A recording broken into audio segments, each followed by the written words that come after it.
নিজের কাজের প্রতি সত্যতা সবসময় 100% রাখা দরকার। আমি সেই বিষয়ে বিশ্বনাথের কর্মকাণ্ডে সব সময় অনুপ্রাণিত হই।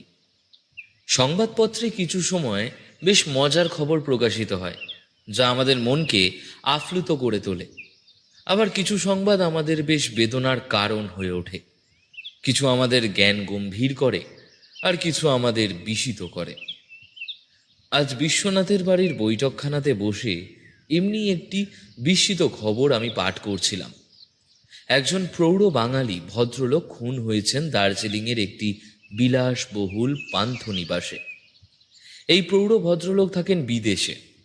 আজ প্রায় 20 বছর পর তিনি স্বদেশে এসছেন ভ্রমণ করতে। তার 3 কুলে কেউ নেই বললেই চলে। খালি একটি ভাগ্নে আছে যে লন্ডনে থাকে। তাকে কেন হত্যা করা হবে তাই নিয়ে পুলিশের এখন মাথা ব্যথা, এবং মৃত্যুটি অতিশয় হিংস্র বললেও হয়তো কিছু কম বলা হবে। মৃত্যুর সেই অমানবিক বিবরণ আমি আপনাদের কাছে প্রকাশ করতে পারবো না, কিন্তু এটা নিশ্চিতভাবে বলতে পারি যে খুনটা করা হয়েছে প্রতিশোধের কারণে। আমি খবরটা পড়ে বিশ্বনাথকে তার বিবরণ দেব তার আগেই সে বলে ওঠে, তুমি যে খবরটির কথা বলতে চাইছো সৌরভ, তা আমি আগেই দেখেছি। আমায় এই বিষয়টা নিয়েই বের হতে হবে। তোমার কি অভিমত এতে শুনি? খুনটা ভুল জায়গায় করা হয়েছে, বুঝলে? কেন? দার্জিলিংয়ের বদলে বোধহয় কলকাতায় করা হলে ভালো হতো। আমি তা বলছি না সৌরভ, আমি বলছি যে খুনটা ভুল লক্ষ্যে করা হয়েছে। মানে? মানে কৃতকার্য অন্য কারোর হওয়ার কথা ছিল, আর হলো। তুমি বলছো খুনি লক্ষ্যভ্রষ্ট হয়েছে? হুম, ঠিক তাই। ভুল জায়গায় কার্য সম্পন্ন হয়েছে। তুমি কি করে এত নিশ্চিত হয়ে বলছো? খবরটা পড়ে আমার তাই মনে হয়েছে। আচ্ছা, তা তুমি কি এমন পড়লে শুনি? সৌরভ, তুমি কি লক্ষ্য করেছো যিনি এই ঘটনার সাক্ষ্য দিয়েছেন, মানে তার পাশের ঘরটিতে যিনি ছিলেন, তার নামটা কি? হ্যাঁ, বরুণ ব্যানার্জি। তিনি একজন প্রৌঢ় ভদ্রলোক, বড় ব্যবসাদার বা বলতে পারো পুঁজিপতি। তার বড় বড় 3টে কারখানা আছে এবং বিদেশি মাল রপ্তানি আর স্বদেশি বস্তু সরবরাহ করেন। তিনি নাকি উত্তরবঙ্গের ফলের রপ্তানি করবেন, তাই দার্জিলিংয়ের বড় কারবারিদের সঙ্গে আলাপ আলোচনা করছেন। ঠিকই দেখেছো। আর যিনি মারা গিয়েছেন তার নামটা কি তুমি খেয়াল করেছো?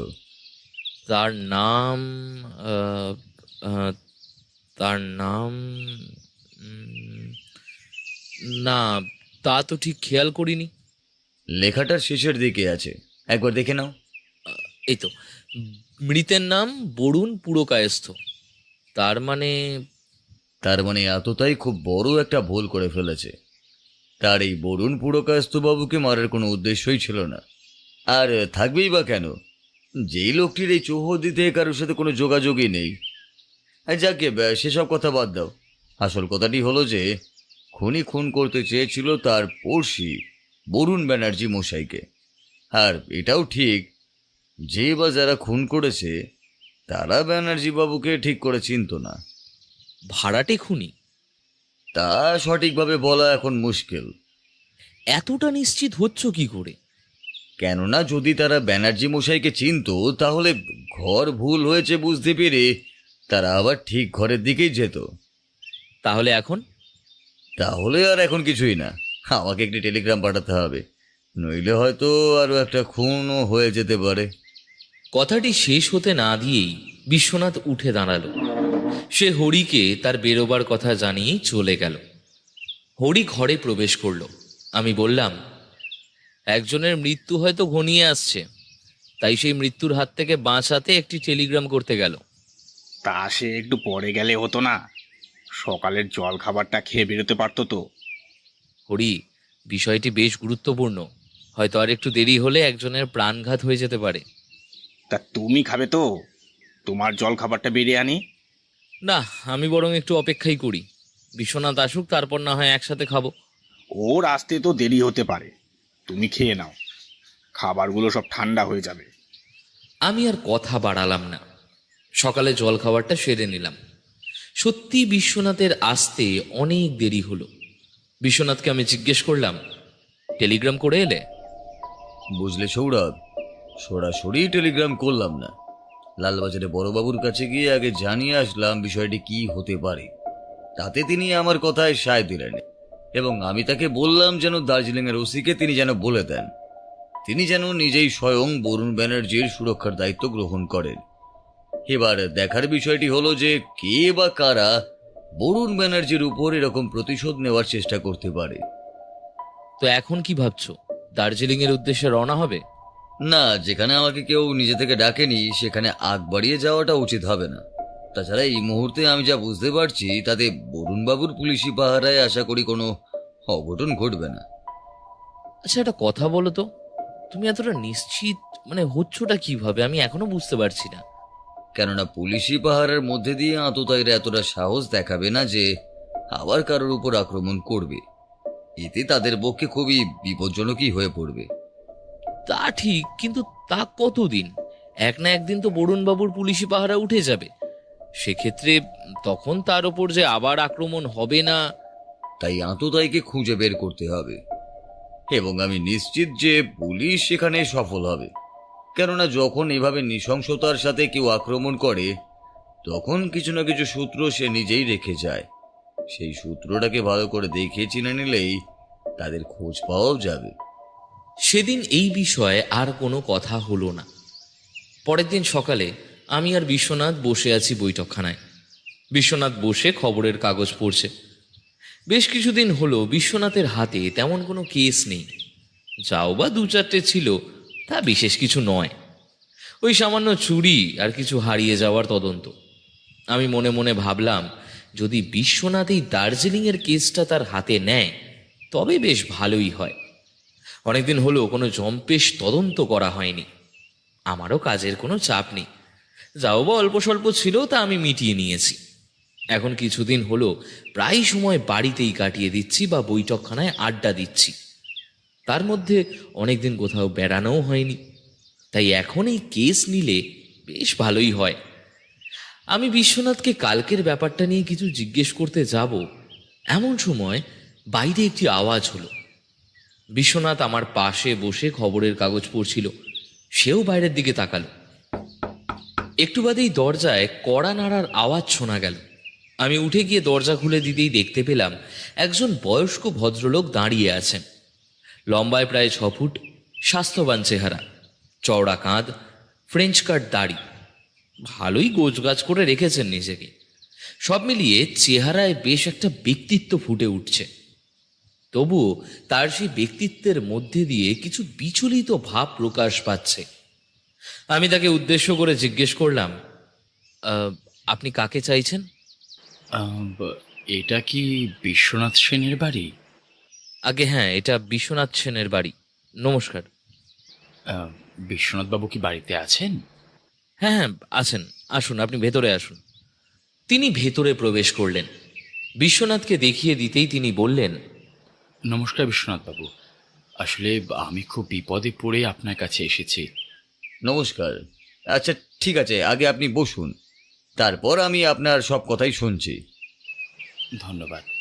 আমায় ক্ষমা করবেন, এভাবে না বলে আপনাদের এখানে চলে আসলাম, কিন্তু আমার আসলে কোনো উপায় ছিল না। আপনি আমার কথাটি একটু শুনুন বিশ্বনাথ বাবু। লোকটি বসতেই বিশ্বনাথ হরিকে ডেকে বলল ভদ্রলোকের জন্য 1 গ্লাস জল নিয়ে আসতে। হরি জল নিয়ে ঘরে প্রবেশ করতেই বিশ্বনাথ গ্লাসটা ভদ্রলোকের দিকে এগিয়ে দিল। ভদ্রলোক এক চুমুকে জলটা শেষ করে ফেললেন। তারপর সে একটু স্থির হয়ে বসলেন। তারপর বললেন, আমার নাম প্রফুল্ল বোস। আমি ভারতীয় স্টেট ব্যাংকের একজন অবসরপ্রাপ্ত অফিসার। স্বাধীনতার আগে থেকে সেখানে আমি কাজ করছি। আমি প্রায় 35 বছর হলো সেখানে কাজে রয়েছি। আমি থাকি সিথির মোড়ে, চশমা কলের নিকটে এসি বোস লেনে। বাড়িটি আমার ঠাকুরদা তৈরি করেন। আমি, আমার স্ত্রী অমলা এবং 2 ছেলে রমেশ আর সুরেশকে নিয়ে 3 তলায় থাকি। দোতলায় বসবার ঘর, রান্নাঘর, খাবার ঘর ইত্যাদি আছে। এবং একতলায় দুজন চাকর আর একজন রান্নার লোক থাকে। তা সে যাই হোক, এবার আসার কারণটা বলি। আমি খুবই বিচলিত হয়ে আছি বিশ্বনাথ বাবু। সপ্তাহখানেক আগে আমি একটি হুমকির চিঠি পাই। চিঠি তো ঠিক নয়, মনে হয় একটা কিছু সংকেত পত্র। এই যে এই যে দেখুন। বলেই তিনি পকেট থেকে একটা সাদা খাম বের করে বিশ্বনাথের হাতে দিলেন। বিশ্বনাথ খাম থেকে একটা সাদা কাগজ বার করল। তাতে গোটা গোটা অক্ষরে লাল কালি দিয়ে লেখা, সাবধান, যমদূত তোমার নিকট ঘোরাফেরা করছে, যথাযথ সময় তোমাকে যমালয়ে নিয়ে যাওয়া হবে।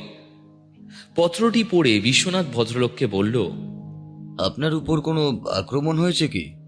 হ্যাঁ, আসলে আমি প্রথমে ব্যাপারটাকে ঠিক গুরুত্ব দিইনি। আমার বাড়িতেও এই চিঠির বিষয়ে কেউ কিছুই এখনো অবধি জানে না।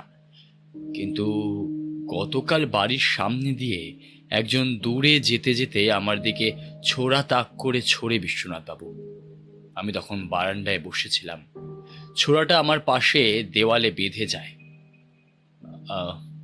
আমার প্রাণ আমার প্রাণ যাই হোক, অল্পের জন্য বেঁচে যাই। তাড়াতাড়ি চিৎকার করে মানুষ জড়ো করতে চেয়েছিলাম এবং ওই লোকটিরও পিছু নিতে চেয়েছিলাম, কিন্তু সে তার আগেই সেইখান থেকে চম্পট দেয়। পরে আমি আমার চাকরদের সাথে বাইরে যাই, যেখান থেকে ছোঁড়া মেরেছে সেইখানে কোনো সূত্র পড়ে রয়েছে কিনা দেখতে যাই, কিন্তু সেখানে গিয়ে আমি কিছুই পাইনি। আমি খুব বিচলিত হয়ে পড়ি বিশ্বনাথ বাবু। তখনই আপনার কথা আমার মাথায় আসে।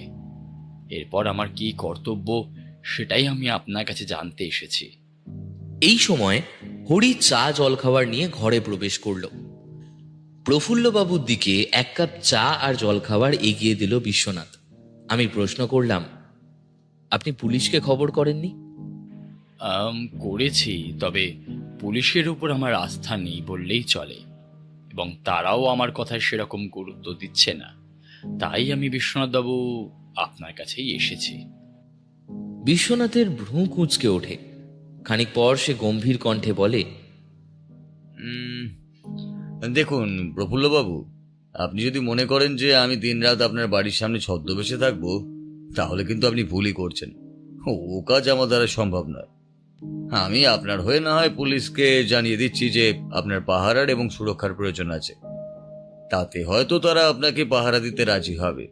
এর চেয়ে বেশি কিছুই করতে পারবো বলে তো আমার মনে হয় না। চায়ের কাপ নামিয়ে প্রফুল্লবাবু অপ্রস্তুত মুখে বললেন, এ বাবা, না না, আমি সেজন্য আসিনি। আপনি আমায় ভুল বুঝছেন বিশ্বনাথ বাবু। আমি বলছিলাম, আমার কেন জানি না মনে হচ্ছে আমার মৃত্যু আসন্ন। আর আমি যদি মরে যাই, তাহলে আমি চাইছি যে আপনি আমার খুনের তদন্ত করবেন। আমি যদি হঠাৎ খুন হই, তবে আপনি দয়া করে অপরাধীকে ধরার চেষ্টা করবেন। আমি আপনার পারিশ্রমিক যত্ন সহকারে ব্যাংকে রেখে দেব। আচ্ছা প্রফুল্লবাবু, আপনার তো 2 ছেলে। আজ্ঞে হ্যাঁ। আপনার ছেলেদের বয়স কত? আমার বড় ছেলের বয়স 26 আর ছোট ছেলের 23। তাহলে তো তারা স্বাবলম্বী। তারা কি কাজ করেন? আমার বড় ছেলে বেশি পড়াশোনা করেনি, 12 ক্লাস পাস। বর্তমানে সে একটি বড় বুক হাউসে ম্যানেজার, এবং ছোট ছেলে ইঞ্জিনিয়ারিং পাশ করে গ্লাস অ্যান্ড সিরামিকে ঢুকেছে। আচ্ছা, আপনার কোনো শত্রু আছে বলে আপনার কি মনে হয় যে আপনার প্রাণ নিতে পারে? দেখুন বিশ্বনাথ বাবু, এমনিতে আমার কোনো শত্রু নেই।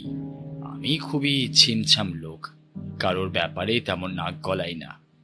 তবে কয়েক বছর আগে আমাদের ব্যাংকে একজন কর্মচারী 2 লক্ষ টাকা চুরি করে পালানোর চেষ্টায় ছিল। আমি তাকে হাতে নাতে ধরে ফেলি। পুলিশ তাকে গ্রেপ্তার করে এবং কোর্টে তার বছর 2 সাজা হয়। বছর 2 সে জেলেই ছিল। মনে হয় এতদিনে জেল থেকে বেরিয়েছে। তবে ওটা তো শুধু চুরি ছিল। ওই সামান্য কারণে সে কি আমাকে খুন করতে পারে বলে আপনার মনে হয়? প্রতিশোধ নেওয়ার জন্য মানুষ কি না করতে পারে প্রফুল্লবাবু। তা হয়তো আপনার ধারণার বাইরে। যাই হোক, লোকটার নামটা কি আপনার কি মনে আছে?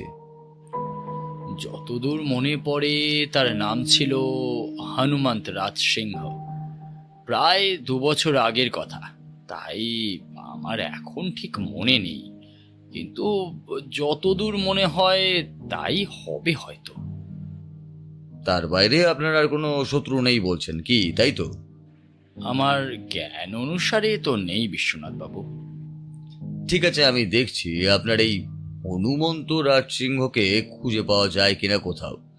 পেলে নিশ্চয়ই আপনাকে জানাবো। আর আপনি একটু সাবধানে থাকবেন যতদিন না আপনার উপর থেকে বিপদের মুখটি সরে যাচ্ছে। মৃত্যুকে আমি ভয় পাই না বিশ্বনাথ বাবু, কিন্তু আমায় যদি কেউ মেরে ফেলে তবে তার শাস্তিটা যেন সে পায়, সেটাই আমি চাই। আচ্ছা, তাহলে আজ আমি চলি। নতুন কিছু ঘটলে আপনাকে অবশ্যই জানাবো।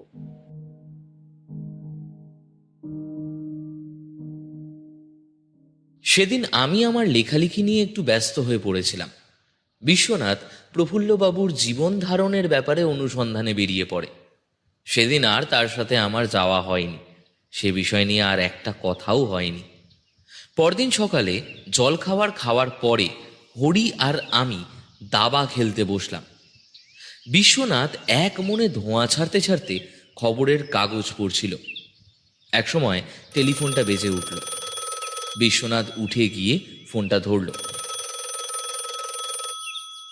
মিনিটখানেক কথা বলার পর বিশ্বনাথ ফোন ছেড়ে দিয়ে একটু এগিয়ে আসতেই আবার ফোনটা বেজে উঠল। বলাই বাহুল্য, বিশ্বনাথই ফোনটা তুলল। একটু বাদে ফোন ছেড়ে দিয়ে আমাদের কাছে এগিয়ে এসে বলে ওঠে, সৌরভ, ওঠো, আমাদের এক্ষুনি বেরোতে হবে। কেন, কি হয়েছে? কে ফোন করেছিল? দুটো খবর আছে, একটি ভালো খবর আর একটি খারাপ। কোনটি আগে শুনতে চাও বলো দেখিনি? খারাপ খবরটাই বলো। প্রফুল্লবাবু খুন হয়েছেন। সে কি? কোথায়? তার নিজের ঘরে। কোনো মতে গায়ে জামা কাপড় গলিয়ে বেরিয়ে পড়লাম। যেতে যেতে আমি বললাম, আর ভালো খবরটি কি? ভালো খবরটি হলো দার্জিলিংয়ের খুনি ধরা পড়েছে। বরুণ ব্যানার্জির কারখানার দারোয়ানের ছেলে খুনটা করেছিল। সে কেন খুন করলো? তার বাবা রাতে গার্ড দেওয়ার সময় হঠাৎ হৃদরোগে আক্রান্ত হয়েই মারা যায়। সেই সময় বরুণবাবু তাদের কোনো সাহায্যই করেননি, এমনকি দেখাও করেননি। পরেই ছেলে অনেক কষ্টে দার্জিলিংয়ের ওই হোটেলে কাজ করে সংসার চালাতে শুরু করে। তবে একদিন সে জানতে পারে তার বাবার কারখানার মালিক এবং তার নিরিখে তার বাবার মৃত্যুর জন্য দায়ী লোকটি তারই কর্মস্থলে উপস্থিত হয়েছে। তখন সে তাকে খুন করতেই অগ্রসর হয়, কিন্তু ভাগ্যের নিরিখে একজন নিরীহ লোককে সে নির্মমভাবেই হত্যা করে বসে। তাকে ধরা গেল কিভাবে? প্রথমত পান্থনিবাসে সদর দরজা দিয়ে বা অন্য কোনো প্রবেশদ্বার দিয়ে কেউই ভেতরে আসেননি বা বাইরেও যায়নি। তার মানে যে খুনটি করেছে সে ভেতরেরই ছিল। দ্বিতীয়ত, খুনি তার খুনের যাবতীয় সূত্র সেই ঘরেই রেখে গিয়েছিল। খুনের সময় সে বালিশ দিয়ে বরুণবাবুর শ্বাসরোধ করে। ধস্তাধস্তির সময় তার জামার কিছু অংশ বরুণবাবুর হাতেও চলে আসে। তাতে বোঝা যায় যে হোটেলের কর্মীর মধ্যে একজনই এই কাজটা করেছে। উপরন্তু যে ছুরি দিয়ে বরুণবাবুর দেহের ওপর প্রহার করেছিল সেটিও পড়ে থাকে তার ঘরের মধ্যেই। পরে সে জবানবন্দিতেও জানায় যে সেই কাজটি প্রতিশোধের জন্যই করেছিল। কথা বলতে বলতেই আমরা পৌঁছে গেলাম প্রফুল্লবাবুর বাড়িতে। বাড়ির সামনে অনেক পুলিশের আনাগোনা। ভিড় ঠেলে আমরা ভেতরের দিকে অগ্রসর হই। প্রফুল্লবাবুর বাড়িটা দেখতে সুন্দর হলেও খুব পুরনো। 3 তলায় যেতেই ইন্সপেক্টর কৌস্তব সেন এগিয়ে এসে বললেন, রমেশবাবু আমাকে আপনার কথা বলেছেন। প্রফুল্লবাবু মৃত্যুর আগে নাকি আপনার বাড়িতে গিয়েছিলেন? হ্যাঁ, গতকাল সকালে তিনি আমার বাড়িতে গিয়েছিলেন। তার সন্দেহটাই ঠিক হলো। আচ্ছা, মৃতদেহ কি এখনো আছে? হ্যাঁ, আছে। আপনি দেখতে চাইলে ওনার শোয়ার ঘরে যান। রমেশবাবু আর সুরেশবাবুকেও ওখানেই পাবেন। কৌস্তববাবুর কথা মতো আমরা বাঁ দিকের দ্বিতীয় ঘরে ঢুকলাম। প্রথমেই রমেশবাবু আর সুরেশবাবুর সঙ্গে আলাপ হলো। দুজনকেই অনেকটা প্রফুল্লবাবুর মতোই দেখতে। রমেশবাবুর কাছে আমরা জানতে পারলাম প্রফুল্লবাবু রোজ ভোর 6টার সময় উঠে পড়েন। কোনো দিন এর ব্যতিক্রম হয় না। আজ 6:30তেও ওঠেননি দেখে রমেশবাবু ঘরের একটি গুপ্ত দরজা দিয়ে ভেতরে ঢোকেন। এই দরজার কথা প্রফুল্লবাবু, রমেশবাবু ও সুরেশবাবু ছাড়া আর কেউ জানে না, এমনকি তাদের বাড়ির ভৃত্যরাও না। এই দরজা তৈরি করার কারণ হলো, যদি কোনো কারণবশত দরজা ভেতর থেকে বন্ধ হয়ে যায় এবং ভেতরের লোক অসুস্থ হয়ে পড়েন, তখন দরজা না ভেঙে ওই গুপ্ত দরজা দিয়ে ঢোকা যাবে। রমেশবাবু ঘরের ভেতর ঢুকেই দেখেন এই কাণ্ড। তখনই তিনি বাড়ির লোকজনকে ডাকেন এবং পুলিশে খবর দেন। রমেশবাবুর কথা শুনতে শুনতেই বিশ্বনাথ মৃতদেহ এবং তার আশপাশটি খুঁটিয়ে দেখতে লাগল। মৃতদেহ খাটের ওপরে ছিল, বুকে ছুরি বসানো, চারিদিকে রক্ত ছড়িয়ে পড়েছে। দেখে যা মনে হচ্ছে ঘুমের ঘোরেই তাকে মারা হয়েছে এবং মৃত্যুটা গভীর রাতেই হয়েছে। হঠাৎ বিশ্বনাথ কি যেন দেখে চমকে উঠল। তারপর সুরেশবাবুকে জিজ্ঞেস করলো, গতকাল প্রফুল্লবাবুর হাতে যে হীরের আংটিটা দেখেছিলাম সেটা তো এখন দেখছি না। কেন, সেটা নেই নাকি? বাবা তো ওটা সবসময় পরে থাকতেন। ওটা চুরি হলো নাকি? তাই তো মনে হচ্ছে। কৌস্তববাবুকেও খবরটা দেওয়া দরকার। কৌস্তববাবুকে খবরটা দিতেই তিনি চলে এলেন। বললেন, তাহলে খুনের একটা কারণ পাওয়া যাচ্ছে। এতক্ষণ তো কোনো সূত্র পাওয়াই যাচ্ছিল না। খুনের আরেকটি বড় কারণও থাকতে পারে কৌস্তববাবু, সেটি হয়তো আপনি জানেন না। কী কারণ বিশ্বনাথবাবু? প্রফুল্লবাবুর উপরে এর আগেও আক্রমণ হয়ে গিয়েছে। তিনি একটি হুমকি ভরা চিঠিও পেয়েছিলেন। সেই বিষয় নিয়েই তিনি আমার কাছে এসেছিলেন, যদিও তিনি আমার কাছে আসবার আগে পুলিশের কাছেও গিয়েছিলেন। আচ্ছা, যাই হোক, এখন আমাদের তদন্ত করে দেখতে হবে কে বা কারা প্রফুল্লবাবুর ক্ষতি করতে চেয়েছিলেন এবং তাকে হত্যা করলেন। প্রফুল্লবাবু কি আপনাকে কিছু জানিয়েছিলেন? হ্যাঁ, তা জানিয়েছিলেন বটে। আচ্ছা, পরে আসছি সেসব কথায়। একটা ব্যাপারে আমার খটকা লাগছে। খুনি ঘরে ঢুকলোই বা কী করে আর বেরোলেই বা কী করে? ঘরের দরজা তো ভেতর থেকেই বন্ধ ছিল। তাহলে সে কি এই গুপ্ত দরজার কথা জানতো? আর সে যদি জেনে থাকে তবে কি করেই বা জানলো? কারণ এই গুপ্ত দরজার কথা তো প্রফুল্লবাবু ও তার দুই ছেলে ছাড়া আর কেউই জানতো না। হ্যাঁ, এই ব্যাপারটা কিন্তু আমিও বুঝতে পারছি না। যাই হোক, আজ আমি চলি। ডেড বডি পোস্টমর্টমের জন্য পাঠাতে হবে। কাল এসে আমি আপনাদের সবাইকে জেরা করব। কৌস্তববাবু ডেড বডি পোস্টমর্টমের জন্য পাঠিয়ে দিয়ে তার লোকজন নিয়ে চলে গেলেন। বিশ্বনাথ রমেশবাবু আর সুরেশবাবুকে বলল, দেখুন, পুলিশ যেমন জেরা করছে করুক, কিন্তু আমিও আপনাদের আলাদা করে কিছু জিজ্ঞাসাবাদ করতে চাই। আপনাদের বাবা কালকে আমার বাড়িতে গিয়ে বলেছিলেন যে তার যদি কোনো কারণে মৃত্যু হয় তবে আমি যেন তার মৃত্যুর তদন্ত করি। আশা করছি আপনারা সকলেই সহযোগিতা করলে আমার পক্ষে বেশি সময় লাগবে না। দেখুন, আমাদের জেরা করতে চান আপনি নিশ্চয়ই করুন, কিন্তু মাকে ছেড়ে দিতে হবে। তিনি ভালো করে কথাই বলতে পারছেন না, পুরোপুরি ভেঙে পড়েছেন। জানি না কবে বা কিভাবে তাকে স্বাভাবিক করে তুলতে পারবো। আপাতত আপনাদের মাকে আমি প্রশ্ন করতে চাইছি না, শুধু আপনাদের দুজনকে আর চাকর তিনজনকেই আমি জেরা করতে চাই।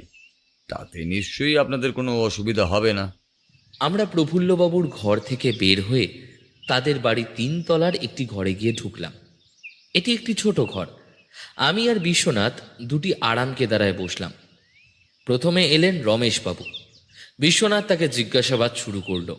আপনার পুরো নাম আর আপনি কি করেন? আগে আমার পুরো নাম রমেশচন্দ্র বোস। আমি গড়িয়াহাটের বুক হাউসে ম্যানেজারি করি। ওখানকার হিসেবপত্র আমিই দেখি। বেতন কত পান? 2000 টাকা। তাতে কি আপনার ভালোভাবে চলে? একজন লোকের পক্ষে সে টাকা যথেষ্ট। আমার বাড়তি কোনো খরচা নেই, নেশাপাতিও আমি কিছু করি না। আর তাছাড়া বাবার কাছে যখন যা চেয়েছি তখন তিনি তাই দিয়েছেন আমাকে। আচ্ছা, প্রফুল্লবাবুর সঙ্গে আপনার সম্পর্ক কেমন ছিল? মানে কোনো বিষয় নিয়ে কি আপনাদের মধ্যে কোনো মনোমালিন্য হয়েছিল কি? পিতাপুত্রের মধ্যে যেমন সম্পর্ক থাকা উচিত আমাদের মধ্যেও তেমনই ছিল। অবশ্য সকাল আর রাত ছাড়া বাবার সঙ্গে আমার বিশেষ দেখা হতো না। আর মনোমালিন্য তো সব সংসারেই থাকে, তাই না? সেটা থাকাই তো স্বাভাবিক, তাই নয় কি? সম্প্রতি আপনার সঙ্গে প্রফুল্লবাবুর কোনো ঝগড়া হয়েছিল কি? দেখুন, আমার তো এই মুহূর্তে সেরকম কিছু মনে পড়ছে না। ঠিক আছে, আপনি এখন আসতে পারেন। পরে প্রয়োজন পড়লে আপনাকে আবার ডেকে নেব, কেমন? রমেশবাবু চলে যাওয়ার পর সুরেশবাবু ঘরে প্রবেশ করলেন। বিশ্বনাথ তাকে ইশারায় বসতে বলল। তারপর সুরেশবাবুকে জিজ্ঞেস করলো, আচ্ছা, আপনার নাম সুরেশচন্দ্র বোস, কি তাই তো? আগে হ্যাঁ, আচ্ছা, আপনি কি কাজ করেন? আমি গ্লাস অ্যান্ড সিরামিকের ইঞ্জিনিয়ার। কত মাইনে পান? এমনিতে 5,000, তবে কেটে কুটিয়ে মোটামুটি 3,000 টাকা হাতে পাই। তাতে কি আপনার ভালো মতন চলে যায়? আমি একা মানুষ, আমার আর কত টাকা দরকার বলুন তো। আর টাকার প্রতি যদি আমার লোভ থাকতো তাহলে আমি বিদেশে গিয়ে চাকরি করতে পারতাম। বেশ, আপনার বাবার সঙ্গে আপনার সম্পর্ক কেমন ছিল? আগে বাবার সঙ্গে কখনো কোনো খারাপ ব্যবহার করেছি বলে কই আমার তো মনে পড়ে না।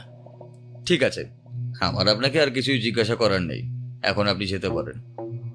আর চাকর দুজনকে আর আপনাদের রান্নার লোকটিকে এক এক করে পাঠিয়ে দেবেন, কেমন? সুরেশবাবু নিশ্চয়ই এই বলে ঘর থেকে বেরিয়ে গেলেন। একটু পরে একজন 30-35 বছরের লোক ঘরে ঢুকলো। মোটা সোটা চেহারা, বেঁটে। লোকটার চোখ মুখ নির্লিপ্তের মতো। বিশ্বনাথ তাকে প্রথমেই তার নাম জিজ্ঞেস করলো। উত্তরে সে বলল, আগে আমার নাম হলো জগা। বয়স কত? তা প্রায় 40 বছর। কত বছর এখানে কাজ করছো? আগে তা বছর খানেক তো বটে। আগে কোথায় কাজ করতে তুমি?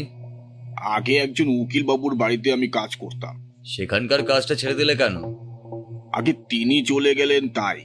কোথায় চলে গেলেন? আগে দিল্লি ওকালতি করতে। তোমার মনিব ঠিক কেমন লোক ছিলেন? আমার মনিব খুব ভালো মানুষ ছিলেন বাবু। তাছাড়া তিনি আমাকে খুব স্নেহ করতেন।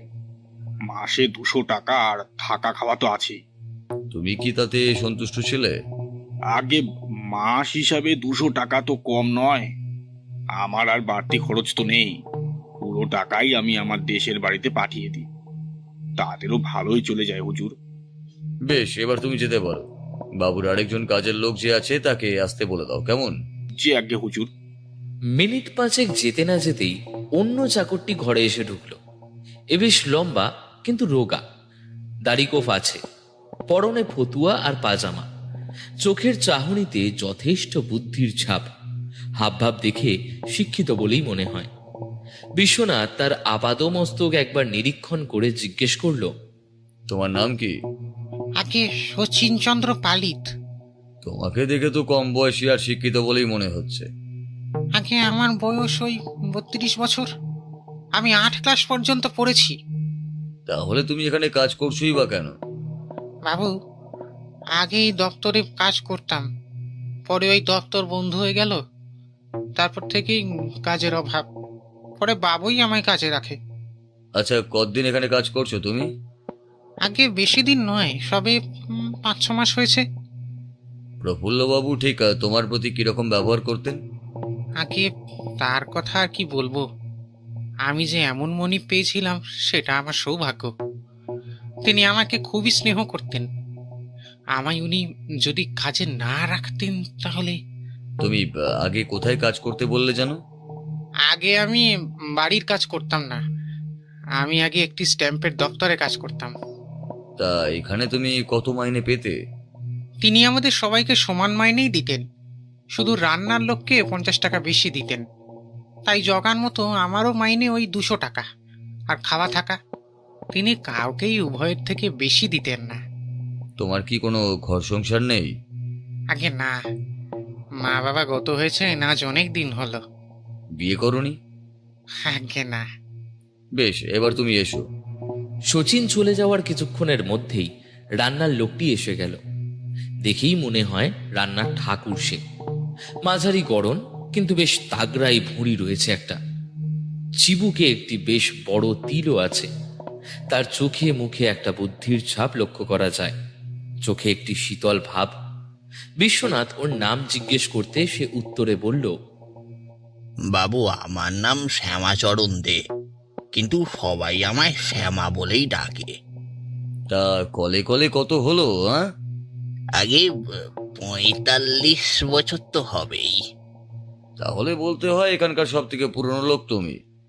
হ্যাঁ, আমার যৌবনকাল থেকেই এই বাড়িতে কাজ করছি। তা প্রায় 17 বছর ধরে এখানে কাজ করছি বলেই তো মনে হয়। প্রফুল্লবাবু ঠিক কেমন লোক ছিলেন বলে তোমার মনে হয়? আমি বাবুকে এত বছর ধরে দেখছি, অত্যন্ত সরল মানুষ ছিলেন। আমরা সবাই তাকে খুব শ্রদ্ধা করতাম। তাকে কেউ ওভাবে খুন করতে পারে আমি তো ভাবতেও পারছি না। তা তোমার মাইনে তো 250 টাকা, তাতে কি তোমার চলে যেত?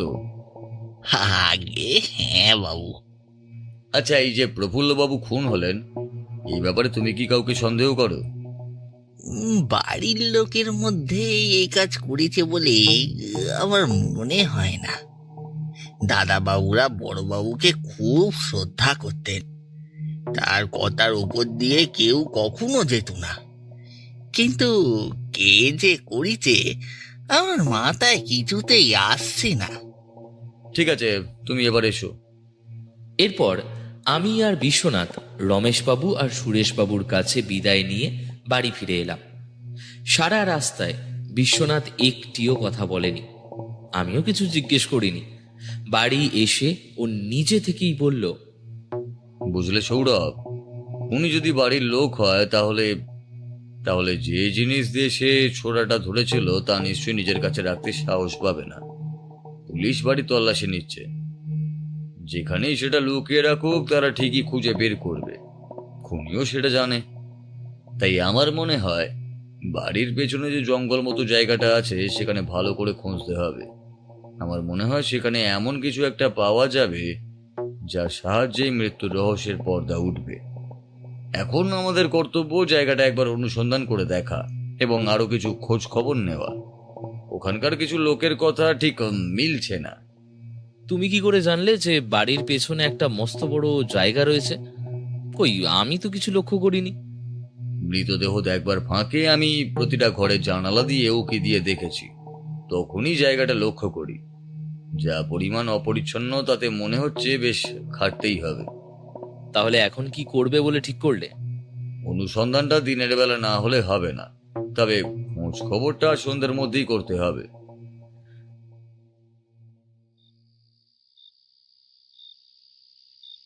সন্ধ্যে 6টা নাগাদ বিশ্বনাথ বেরিয়েছিল, ফিরল প্রায় 9:30 নাগাদ। ফিরে এসে বলল, ঠিক যা ভেবেছিলাম তাই। কি ভেবেছিলে? এখন বলবো না, ঠিক সময় আসুক সব কথাই জানতে পারবে। ঠিক আছে, বলতে হবে না, শুধু বলো তুমি কতদূর এগোলে, কিছু কি সন্ধান করতে পেরেছো? চুরির ব্যাপারটার খোলসা কালকেই হবে, তবে খুনের ব্যাপারে কোনো সূত্রই এখনো ঠিক মতো নেই যেটা ধরে এগোবো। তবে জঙ্গল জায়গাটা অনুসন্ধান করলে আশা করি কোনো না কোনো সূত্র ঠিকই পাবো। তুমি কি বলতে চাও খুন আর চুরি আলাদা আলাদা লোক করেছে? এখনো পর্যন্ত যা বুঝেছি তাতে তাই মনে হচ্ছে, কারণ যে চুরি করেছে বলে আমি সন্দেহ করছি তার চুরির মোটিভ পাওয়া গেলেও খুনের কোনো মোটিভ পাচ্ছি না।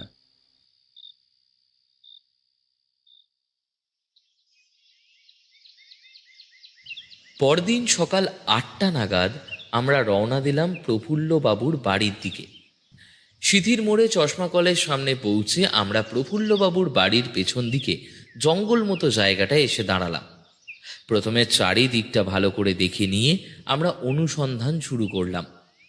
15 মিনিট ধরে খোঁজার পর যখন প্রায় হতাশ হয়ে পড়েছি, তখনই হঠাৎ আমার চোখে পড়ল এক জায়গায় একটা গাছের ডালে কি যেন আটকে রয়েছে। কাছে গিয়ে দেখি সেটা একটা সবুজ রুমাল।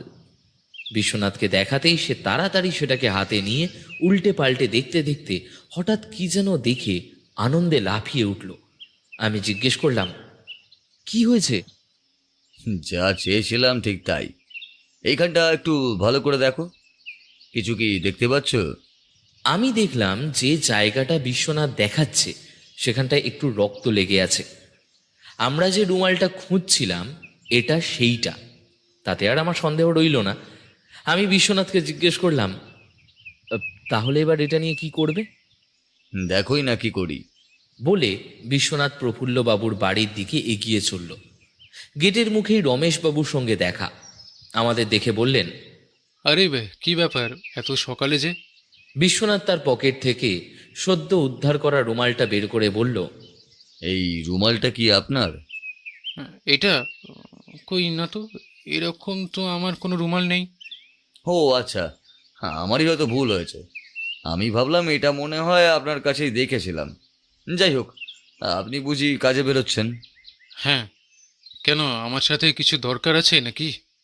না, তেমন কোনো দরকার নেই। দরকার হলে আমি বরং আপনাকে তলব করব, আপনি যেতে পারেন। আর হ্যাঁ, আপনার বাবার ওপর একটি হামলা হয়েছিল, সে ব্যাপারে কি আপনি কিছু জানেন? হ্যাঁ, ওই হামলার কারণেই তো বাবা আপনাদের দ্বারস্থ হন।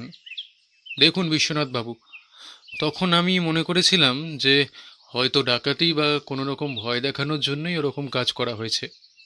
কলকাতার পরিস্থিতির সাথে তো আপনি যথেষ্ট পরিচিত, কিন্তু এখন ভেবে মনে হয় ব্যাপারটা অন্যরকম কিছু। বলতে বলতে গলার স্বর ভারী হয়ে গেল রমেশবাবুর। আচ্ছা ঠিক আছে, আপনি এবার আসুন। অনেক ধন্যবাদ আপনাকে। রমেশবাবু চলে গেলেন। আমরাও গেট পেরিয়ে আরও খানিকটা এগোতেই সুরেশবাবুর সঙ্গে দেখা হয়ে গেল। বিশ্বনাথ তাকেও সেই রুমালটা দেখিয়ে বলল, দেখুন তো সুরেশবাবু, এই রুমালটা কি আপনার? না, এই রুমালটা তো আমার নয়। এরপর চাকর দুজন আর রান্নার লোকটিকেও বিশ্বনাথ রুমালটা দেখিয়ে একই প্রশ্ন করল। তারা প্রত্যেকেই বলল যে এ রুমাল তাদের কারোরই নয়। তারই সাথে প্রফুল্লবাবুর ওপর আক্রমণের কথাও জিজ্ঞেস করে নিল বিশ্বনাথ, যদিও কারোর কাছ থেকে কোনো সদুত্তর পাওয়া যায়নি। ইতিমধ্যে সুরেশবাবু আমাদের বৈঠকখানায় এনে বসিয়েছেন। বিশ্বনাথ ঘরটা ঘুরে দেখতে দেখতে দেওয়ালে টাঙানো একটা ফটোর সামনে দাঁড়িয়ে পড়ল। ছবিটা একটা গ্রুপ ফটো। প্রফুল্লবাবুকেও তার মধ্যে আমরা দেখলাম। মনে হয় তিনি যে ব্যাংকে কাজ করতেন সেখানকার কর্মচারীদের নিয়েই ছবিটা তোলা। সুরেশবাবু আমাদের পাশেই ছিলেন। বিশ্বনাথ তাকে জিজ্ঞেস করলো ফটোটা কয়দিনের জন্য নিজের কাছে রাখতে পারে কিনা। ভদ্রলোক সঙ্গে সঙ্গে রাজি হলেন। বিশ্বনাথ খবরের কাগজে ফটোটা মুড়ে আমার হাতে দিল। এরপরেই আমরা সেখান থেকে চলে এলাম। রাস্তায় আসার সময় বিশ্বনাথ কোনো কথা বলল না, মাঝে মধ্যে অল্প বিস্তর হাসছিল। আমি বিশ্বনাথকে যতটুকু চিনি তাতে এটুকু বলতে পারি যে ও নিশ্চয়ই কোনো সূত্র পেয়েছে যা দিয়ে এই রহস্যের উদ্ঘাটন করা সম্ভব হবে। হঠাৎ বিশ্বনাথ বলল, সৌরভ, তুমি বরং বাড়ি যাও, আমার একটা কাজ আছে, আমি সেগুলো সেরেই বরং আসছি। কাজটা কি? পরে বাড়ি এসে বলবো, চলি। হ্যাঁ। বেলা 12:30 নাগাদ ফিরল বিশ্বনাথ। তার মুখ দেখে মনে হলো সে অত্যন্ত চিন্তিত, কিছু গভীরভাবে ভেবে চলেছে সে। তবে তার মধ্যে একটু খুশির ছোঁয়াও আছে। কিছুক্ষণ বসে থাকার পরে সে বলল, আচ্ছা সৌরভ, যেই ফটোটা এনেছিলাম সেটা একবার নিয়ে আসো তো। আমি ফটোটা আলমারির ভেতর থেকে বের করে টেবিলের ওপর রেখে দিলাম। বিশ্বনাথ ছবিটা হাতে নিয়ে প্রথমে সেটা ভালো করে দেখল। তারপর ফ্রেম থেকে ফটোটা খুলে ফেলে পেছনের সাদা দিকটা দেখতে লাগলো। আমি দেখলাম পেছনের দিকে ছোট ছোট অক্ষরের সকলের নাম লেখা আছে। বিশ্বনাথ হঠাৎ করেই পেয়েছি বলে লাফিয়ে উঠল। আমি অবাক হয়ে বললাম, এই কি পেয়েছো? এই দেখো, ছবির পেছনে কার নাম লেখা? হনুমন্ত রাজ সিং। তার মানে বাঁ দিক থেকে তৃতীয় জন হনুমন্তরাজ সিং। মনে পড়ল প্রফুল্লবাবু বলেছিলেন এই হনুমন্তরাজ সিং নাকি 2 লক্ষ টাকা চুরি করে পালাতে গিয়েছিলেন। তিনি তাকে হাতে নাতে ধরে ফেলেন। ছবিতে দেখে মনে হলো লোকটাকে দেখতেও চোরের মতো, কিন্তু আমার মনে হলো এই লোকটিকে আমি কোথায় যেন দেখিয়েছি। বিশ্বনাথকে আমার খটকার কথা বলতেই ও আমার পিঠ চাপড়ে বলল, বাহ, তোমার চোখ আগের থেকে অনেক ভালো হয়েছে বলেই মনে হচ্ছে। তুমি ঠিকই ধরেছ, কোথাও তো দেখেছি। আমারও মনে হচ্ছে কোথায় যেন লোকটাকে দেখেছি। আচ্ছা, তুমি কি বিকেলে আবার যাবে নাকি প্রফুল্লবাবুর বাড়িতে? কোথাও যাব না, গিয়ে কোনো লাভ হবে বলেও মনে হয় না। তার চেয়ে ভালো আজ বাড়িতে বসে শুধু ভাববো। আর ওই চুরির ব্যাপারটা কি হলো? হ্যাঁ, চুরিটার কিনারা করতে পেরেছি বলেই মনে হচ্ছে, যদিও 100% নিশ্চিত নয়। কিন্তু যত দূর বুঝছি তাতে এই লোক ছাড়া আর কেউই হতে পারে না। শুধু খুনটার কোনো কিনারাই করতে পারছি না। ভাবতে হবে সৌরভ, অনেকটাই ভাবতে হবে। বিশ্বনাথ, তোমাকে একটা কথা বলবো বলবো করে ভুলে যাচ্ছি। তুমি দেখেছো কিনা জানি না, আমি কিন্তু গোপালের হাতে একটা আংটি দেখেছি, তাতে লেখা ছিল HSI, কিন্তু ওর নাম তো শচীন পালিত। এটা আমিও লক্ষ্য করেছি, কিন্তু সন্দেহের কোনো কারণ দেখছি না। শচীন 8 ক্লাস পড়া মানুষ। হ্যাঁ, তার মানে ওর লেখাপড়া জানে। সে জানতে পারে, তবে ইংলিশ হয়তো জানে না, এমনি হয়তো ওরকম লিখেছে। বলতে বলতে হঠাৎ করেই বিশ্বনাথের চোখ জলজল করে উঠল। সে আমায় বলল, দাঁড়াও, তোমাকে এই একটা জাদু দেখাই। বলে একটা পেন্সিল নিয়ে কোলের ওপর রাখা ফটো ফ্রেমের মধ্যে স্কেচ করে কিছু আঁকতে লাগলো। তারপর ফটোটা আমায় দেখিয়ে বলল, এই দেখো। কি জাদু তো! আমি অবাক হয়ে দেখলাম। বিশ্বনাথ ততক্ষণে প্রফুল্লবাবুর বাড়িতে ফোন করেছে। ফিরে এসে বলল, আজ সন্ধ্যা 7টায় প্রফুল্লবাবুর বৈঠকখানায় সবাই উপস্থিত থাকবে। আমি ইন্সপেক্টর কৌস্তববাবুকে নিয়ে যাব, তুমিও সঙ্গে থাকবে।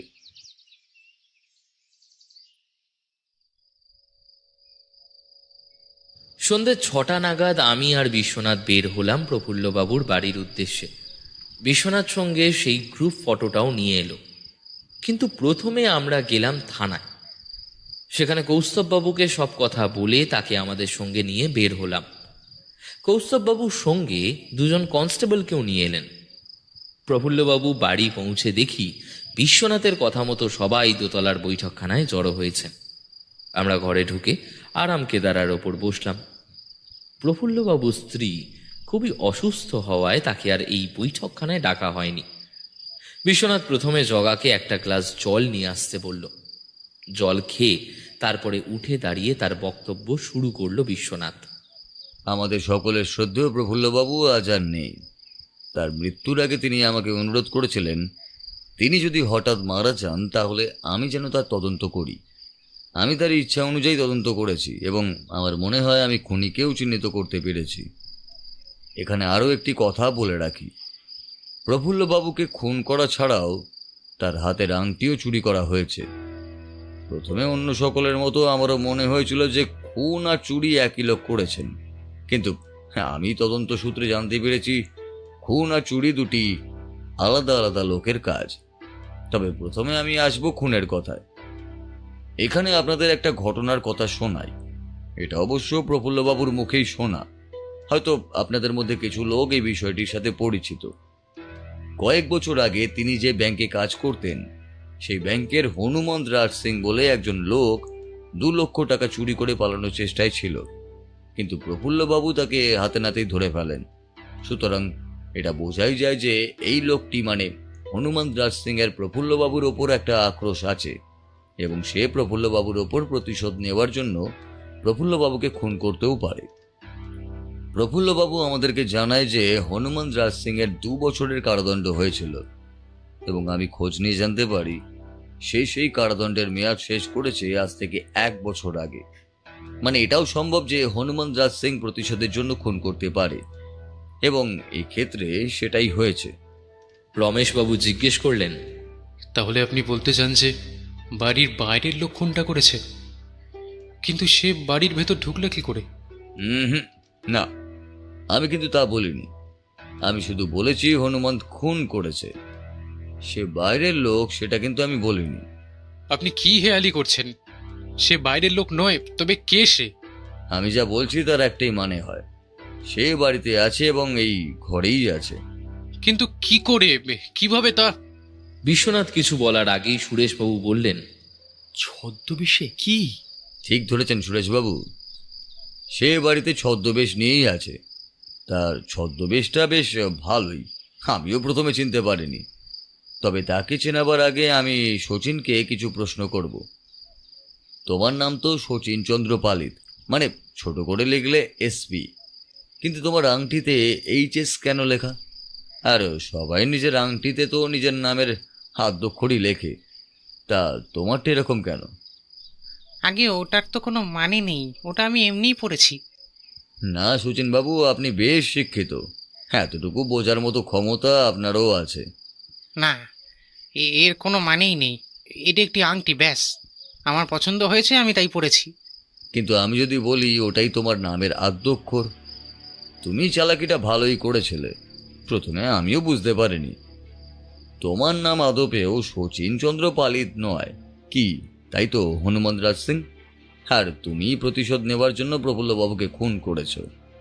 না না, এগুলো আপনি কি বলছেন জাতা? তুমি ধরা পড়ে গেছো হনুমান রাজ সিং। সেদিনও খুব চালাকি করে রাস্তার থেকে ছোড়া মেরে পালিয়ে না গিয়ে তার বাড়ির ভেতরে চলে এসেছিলে, আর তোমার মনিব ছুটে আসতেই তার পিছু পিছু আততায়ীর খোঁজ চালাতে থাকো, কি তাই নয় কি? না, আমি খুন করিনি, আপনি ভুল করছেন। আমি শচীন পালিত, কোনো হনুমান রাজ সিং নই। ঠিক আছে, আংটির কথা না হয় বাদই দিলাম, কিন্তু তার থেকেও বড় প্রমাণ আমার কাছে আছে হনুমন্ত। বলে বিশ্বনাথ ব্যাগ থেকে সেই গ্রুপ ফটোটা বার করলো। দেখলাম হনুমন্তের মুখের ওপর বিশ্বনাথের কালকে করা সেই স্কেচটা আর নেই। মনে হয় বিশ্বনাথ আগেই সেটা মুছে ফেলেছে। যে ব্যাংকে প্রফুল্লবাবু কাজ করতেন সেই ব্যাংকের কর্মচারীদের নিয়ে তোলা এই ছবি। এই যে দেখা যাচ্ছে বাঁ দিক থেকে 3 নম্বর, ইনি হলেন হনুমন্ত রাজ সিং। এবার আমি আপনাদের একটা জিনিস দেখাবো, দেখুন, মনোযোগ দিয়ে দেখুন। বলে বিশ্বনাথ পকেট থেকে পেন্সিল বের করে আবার হনুমন্তের মুখে স্কেচ করলো। তারপর সেটা সকলের সামনে তুলে ধরার পর দেখা গেল বিশ্বনাথ ছবিটায় দাড়ি গোঁফ করে দিয়েছে, আর ওই পরিবর্তনের ফলে হনুমন্তের মুখটা বদলে অবিকল শচীনের মুখের মতন হয়ে গেছে। এর চেয়ে তুমি আর কি বড় প্রমাণ চাও হনুমন্ত? কি এবার ঠিক তো, শচীন রূপী হনুমন্ত? দেখলাম হনুমন্ত মাথা হেঁট করে দাঁড়িয়ে আছে। কনস্টেবলরা এসে তার হাতে হাত করা পরিয়ে নিয়ে গেল। তা বিশ্বনাথবাবু, আপনি কখন শচীনকে প্রথম সন্দেহ করেন? যখন রুমালটা আপনাদের সকলকেই দেখাই তখন থেকেই আমি শচীনকে সন্দেহ করি, কারণ রুমালটা দেখা মাত্রই ওর মুখে একটা আতঙ্ক ছড়িয়ে পড়েছিল। অবশ্য খুবই নিপুণভাবে তারপর সে নিজেকে সামলে নেয়। তখনই আমার সন্দেহ হয় যে ওই খুন করেছে, কিন্তু কেন এটাই বুঝতে পারছিলাম না। হনুমন্ত বিষয়টা আমার জানা ছিল, তাও 2-2 4 করতে পারছিলাম না। পরে আমার প্রিয় বন্ধু হনুমন্তের আংটির কথাটা না বললে হয়তো সত্য উদ্ঘাটনে আমার আরো সময়ই লেগে যেত। কিন্তু যদি শচীনই খুন করে থাকে, তাহলে সে প্রফুল্লবাবুর ঘরে ঢুকলো কি করে, আর বেরোলোই বা কি করে? শচীন প্রফুল্লবাবুর খুব বিশ্বস্ত ও অনুগত চাকর ছিল, এবং সবসময় সে প্রফুল্লবাবুর কাছে কাছেই থাকতো। আমার মনে হয় সে প্রফুল্লবাবুর কাছে গুপ্ত দরজাটার সম্বন্ধে জানতে পেরেছিল, আর সেটা কোথায় আছে তাও হয়তো প্রফুল্লবাবু শচীনকে বলেছিলেন। শচীন সেই গুপ্ত দরজা দিয়েই ঘরে ঢোকে, এবং প্রফুল্লবাবুকে খুন করার পর সে ওই দরজা দিয়েই বাইরে বেরিয়ে আসে। কিন্তু প্রফুল্লবাবু এই হনুমন্তের সঙ্গে কাজ করতেন, তবে উনি কেন ওকে চিনতে পারলেন না? প্রথমত বয়স একটা বড় কারণ কৌস্তববাবু, আর দ্বিতীয়ত আমি তার দপ্তর থেকে জানতে পেরেছিলাম যে তারা একসঙ্গে কাজ করতেন না, একই দপ্তরে আলাদা আলাদা বিভাগে তারা নিযুক্ত ছিলেন। কাকতালীয় ঘটনা, প্রফুল্লবাবু হনুমন্তকে চুরি করতে দেখে ফেলে এবং সে ধরাও পড়ে।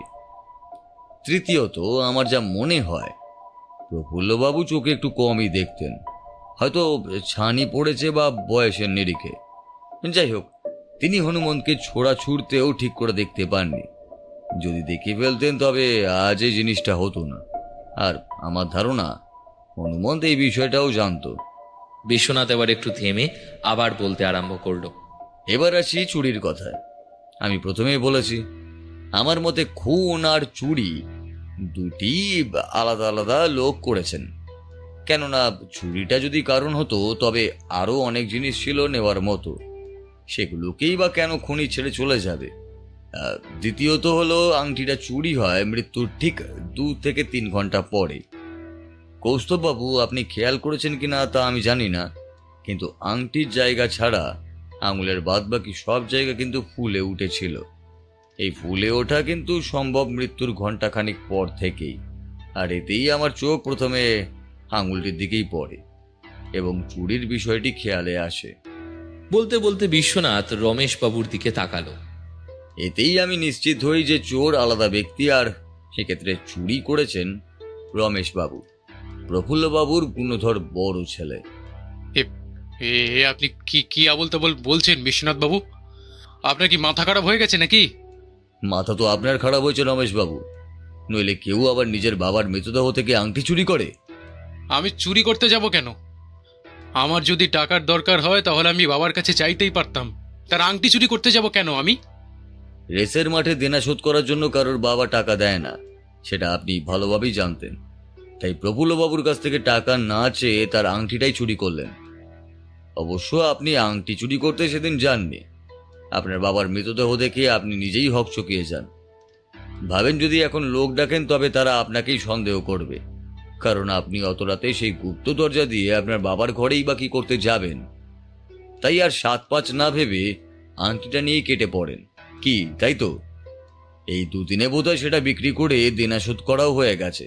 কি ঠিক বলছি তো? আপনি কি সব বলছেন বিশ্বনাথ বাবু? আমি একটা দপ্তরে ম্যানেজারি করি, কাজ করি। বিশ্বনাথ তাকে থামিয়ে দিয়ে বলল, চাকরি আপনি করেন না, আগে করতেন। সেখান থেকে বিতাড়িত হয়েই আপনি রেস খেলতে শুরু করেন। আমি আপনার দপ্তরে খবর নিয়েছি রমেশবাবু, তারপর আপনার পিছু নিয়ে রেসের মাঠেই আমি আপনাকে দেখেছি এবং আপনার যে ৭০,০০০ টাকা দেনা ছিল তাও জেনেছি। তবে ছি ছি, আপনি প্রফুল্লবাবুর মতো সৎ ব্যক্তির পুত্র হয়ে আপনার কি এই কাজ? হ্যাঁ, ছি। রমেশবাবু এবার আর প্রতিবাদ করতে পারলেন না। তিনি মাথা নিচু করে রইলেন। তাকেও অ্যারেস্ট করা হলো।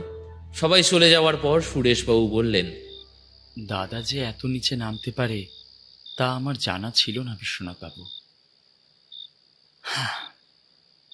যাই হোক, আপনি একটু বসুন, হ্যাঁ, আমি এক্ষুনি আসছি। আমি আর বিশ্বনাথ বসলাম। কিছুক্ষণ পরে সুরেশবাবু ফিরে এলেন। দেখলাম তার হাতে একটা চেক বই। তিনি সোফায় বসে চেক বইয়ের একটা পাতায় কিছু লিখলেন, আর সেটা বিশ্বনাথের হাতে দিয়ে বললেন, বাবা আপনাকে ৫,০০০ টাকা দিতে বলেছিলেন, আমি সে টাকাই আপনাকে দিলাম। আমাদের দিক থেকে কোনো ভুল ত্রুটি হলে আমাদের ক্ষমা করবেন। বিশ্বনাথ চেকটা হাতে নিয়ে বলল, সুরেশবাবু, আমাদের কাজ শেষ এবার। আপনি ভালো থাকবেন, আর আপনার মাকে এবার একটু বেশি ভালো করেই দেখাশোনা করে রাখবেন। স্বামীর মৃত্যু, ছেলের জেল, এসব তিনি খুব একটা বেশি সহ্য করতে পারবেন না। তাকে দেখে রাখার দায়িত্ব কিন্তু এবার আপনার। আচ্ছা, আজ তবে আমরা চলি। নমস্কার। আমরা একে অপরকে প্রতি নমস্কার জানিয়ে বিদায় নিলাম। বাড়ি ফিরে বিশ্বনাথ আর আমি দুটি তদন্ত নিয়ে আলাপ আলোচনা করছিলাম। ঈর্ষা, প্রতিহিংসা, প্রতিশোধ মানুষকে দিয়ে কি না করিয়ে নিতে পারে বলো? তার সাথে তুমি লোভটাও যোগ করতে পারো। হ্যাঁ, ঠিক। এই জন্যেই বলে সবার সাথে সুব্যবহার রাখতে।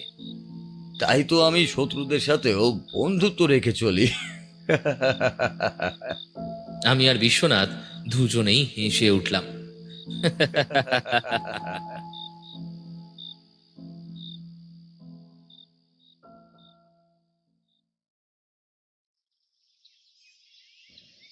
বিশ্বনাথ বাবু, আপনি কি কিছু বুঝতে পারছেন?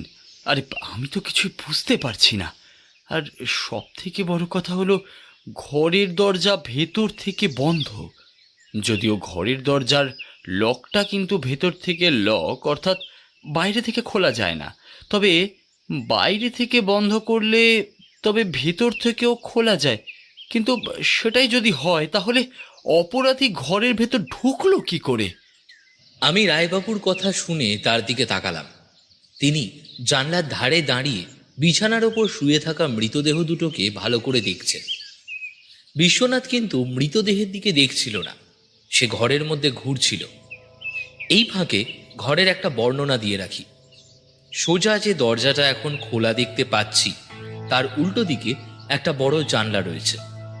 মাঝামাঝি দেওয়ালের দিকে একপাশে একটা খাট। সেই খাটের ওপর এখন পড়ে রয়েছে দুটো মৃতদেহ। ঘরের একপাশে আলমারি, আয়না, দেওয়ালে একটা ছবি ঝুলছে। তাছাড়া একপাশে একটা ছোট টেবিল রয়েছে, তার ওপর কিছু বইপত্র দেখেই বোঝা যায় সেগুলো ছোটদের বই। ঘরের একপাশে একটা স্টিলের গ্লাস পড়েছিল। আমি সেটার দিকে এগিয়ে গিয়ে তুলতে যেতেই বিশ্বনাথ বলে উঠল, ওহে সৌরভ, ওটাতে হাত দিও না, বলা যায় না কোথায় কি থাকতে পারে। আমি নিরস্ত হলাম। এদিক ওদিক তাকিয়ে দেখতে দেখতে বুঝলাম ঘরের মধ্যে এইসব ছাড়া আর উল্লেখযোগ্য তেমন কিছু নেই। খাটের তলায় বেশ কিছু জিনিসপত্র রয়েছে, তবে সেগুলো সাধারণ। বিশ্বনাথের গলা শুনে তার দিকে তাকালাম। আপনার অনুমান সমস্তটাই ঠিক বলা যায় রায়বাবু, কিন্তু তবুও কোথায় যেন একটা খটকা থেকেই যাচ্ছে। কেন? খটকা কিসের? মৃতদেহ একবার ভালো করে দেখুন। মৃতদেহগুলো এত সুন্দরভাবে আর পরিপাটিভাবে শুয়ে রয়েছে যে ব্যাপারটা দেখেই বড্ড খটকা লাগছে। কারো যদি মৃত্যু হয় তাহলে এত সহজভাবে আর সুন্দরভাবে কেউ কি বিছানায় শুয়ে থাকতে পারে, বিশেষ করে বাচ্চা মেয়েটির ক্ষেত্রে? কিন্তু তাতে আবার কি হলো? মৃতদেহের শরীরে যে বিষক্রিয়া হয়েছে তার অনুমান তো আমরা করেইছি, কিন্তু তার সত্যতা তো এখনো। আরো কিছু বলতে যাচ্ছিলেন রায়বাবু, তার আগে হাতে গ্লাভস পরা অবস্থায় বিশ্বনাথ এগিয়ে গিয়ে বাচ্চা মেয়েটির ঠোঁটের দিকে আঙুল দেখালেন। তার ঠোঁট সামান্য নীল হয়ে আসতে শুরু করেছে। সেটা দেখে রায়বাবু বললেন, আমিও দেখেছি, কিন্তু আমার মনে হচ্ছে এটা অন্য কোনো ব্যাপার। এই এলাকায় কিন্তু বেশ কিছুদিন ধরে চোরের উপদ্রব বেড়েছে। আচ্ছা, চোরের উপদ্রব বেড়েছে, কিন্তু আলমারি থেকে যদি কিছু বেরিয়ে থাকে তার ধারণা তো আমরা করতে পারবো না যতক্ষণ না পর্যন্ত এ বাড়ির মালিক অর্থাৎ মিস্টার সরকার এখানে আসছেন। ততক্ষণ তো কিছুই বোঝা যাবে না। ভদ্রলোককে আজ সকালেই খবরটা দেওয়া হয়েছে। তিনি তো বলেছিলেন যে খুব তাড়াতাড়ি এসে পড়বেন। আসলে তিনি তার ব্যবসার কাজে একটু বাইরে গিয়েছিলেন, তাই হয়তো। এতক্ষণ পরে আমি প্রথম কথা বললাম, কিন্তু মিস্টার সরকার যদি ব্যবসার কাজে বাইরে গিয়ে থাকেন আর এর মধ্যে চোর যদি এসে থাকে, তাহলে কিছু চুরি কিংবা অন্য কিছু অস্ত্র কাজে লাগাতে পারতো ওদের মারার জন্য। বিষ দিতে গেল কেন? বিশ্বনাথ যেন আমার এই কথারই অপেক্ষা করছিল। আমার কথা শেষ হওয়ার সাথে সাথে বিশ্বনাথ বলল, আমিও সেটাই বলতে চাইছি রায়বাবু, বিষ ব্যবহার করতে যাবে কেন? বিশেষ করে সেক্ষেত্রে মৃত্যু হতে সময় লাগবে। তাছাড়া বিষটা শরীরে প্রবেশ করার জন্য তো কিছু একটা প্রয়োজন। আপনার কি অনুমান? অপরাধী চোর নয়, আর না হলে এই খুনের সাথে চুরির কোনো সম্পর্কই নেই। দুটো আলাদা আলাদা জিনিস। অর্থাৎ আপনি বলতে চাইছেন চোর চুরি করেছে আর খুনি খুন করেছে, কিন্তু দুজনের সঙ্গে কোনো যোগাযোগ নেই। এমনটা কি হতে পারে? বিশ্বনাথ ততক্ষণে জানলার কাছে এগিয়ে গিয়েছিল। জানলা দিয়ে বাইরের দিকে তাকালে ছোট্ট একটা রাস্তা দেখা যায়। তারপরে সেই রাস্তাটা থেকে বেরিয়ে বাইরে বড় রাস্তার সঙ্গে মিশেছে। জায়গাটা একটু ভেতরের দিকে। আশেপাশে বেশ কয়েকটা বাড়ি ঘর রয়েছে। এই দিনের বেলাতেও সূর্যের আলো পুরোপুরিভাবে জানলা দিয়ে ঢুকতে পারেনি। হতে পারে, বিশেষ বিশেষ কিছু ক্ষেত্রে ব্যাপারটা হতে পারে। যেমন ধরুন, খুন আগে হয়েছে, তারপরে বাড়িতে চলে এসেছে চোর। চোর এসে বিনা বাধায় চুরি করে নিয়ে গেছে। অথবা চুরি হয়েছে আগে, চোর চুরি করে চলে যাওয়ার পরে কেউ এসে খুন করেছে। আর এর মধ্যে ভদ্র মহিলার এবং মেয়ের ঘুম ভাঙেনি। আপনার অনুমানগুলো কিন্তু আমায় বড়ই বিব্রত করছে বিশ্বনাথ বাবু। সে যাই হোক, মৃতদেহ কি পোস্টমর্টমের জন্য পাঠিয়ে দেব? ভদ্রমহিলার স্বামীর সঙ্গে কথা হয়েছে? তিনি কি বলছেন? মানে মিস্টার সরকারের এতে কি মত? টেলিফোনে কথা শুনে মনে হলো তিনি ভীষণ ভেঙে পড়েছেন। তবে তিনি তাড়াতাড়ি ফিরে আসবেন বলে জানিয়েছেন। তবে তার আগে পুলিশের যা যা করণীয় তা আমরা করতেই পারি। তাহলে আপনারা আপনাদের কাজ করুন। চলুন, আপাতত এখানকার কাজ আমার শেষ। আচ্ছা রায়বাবু, মিস্টার সরকার বাড়িতে ফিরলে আমায় একবার জানাবেন। মিস্টার সরকারের সঙ্গে আমার একবার কথা বলতে হবে। আর মৃতদেহ প্রথমে কে দেখেছিল? এ বাড়িতে একটি কাজের মহিলা কাজ করে, তার নাম মালিনী। সে সকালে এসে ঘরের দরজা ধাক্কা দেয়, কিন্তু ঘরের দরজাটা বন্ধ। ও হ্যাঁ, মনে রাখতে হবে বিশ্বনাথবাবু, নিচের দরজাতেও কিন্তু একইভাবে এর লক লাগানো রয়েছে। অর্থাৎ বাইরে থেকে দরজা খোলা যাবে না, কিন্তু বাইরে থেকে দরজা বন্ধ করা যাবে। যাই হোক, যখন ভেতর থেকে দরজা খোলে না তখন মালিনীর সন্দেহ হয়, কারণ মিস্টার সরকারের স্ত্রী সকালে তাড়াতাড়ি উঠে পড়েন। তখন মালিনী অনেক ডাকাডাকি শুরু করে, এমনকি জানলার কাছে এসে ডাকাডাকি করেও কোনো সারা শব্দ পাওয়া যায় না।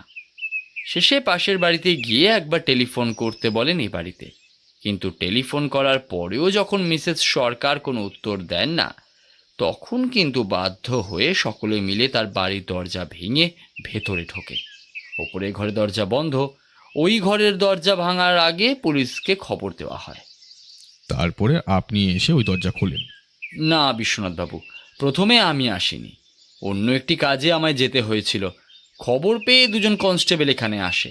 তারপর দরজা ভাঙার পরে যখন এমন দেখা যায়, তখন কনস্টেবল একজন এখানে পাহারায় থেকে যায়, আর একজন আমায় আবার টেলিফোন করে তাড়াতাড়ি এখানে আসার জন্য বলে।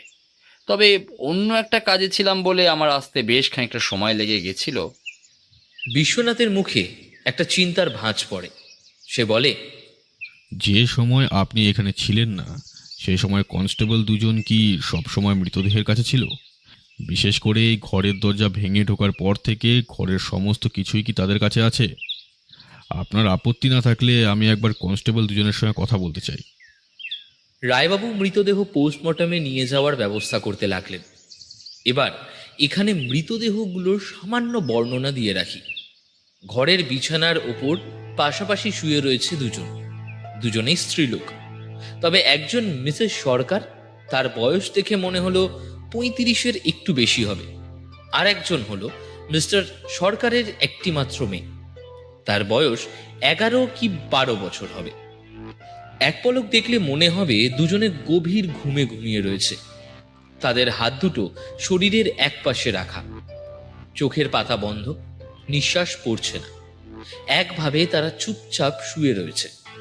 তবে তাদের ঠোঁটের কাছে এবং গোটা শরীরটা সামান্য নীল হয়ে আসতে শুরু করেছে। প্রবল বিষক্রিয়া হলেই এমনটা হতে পারে।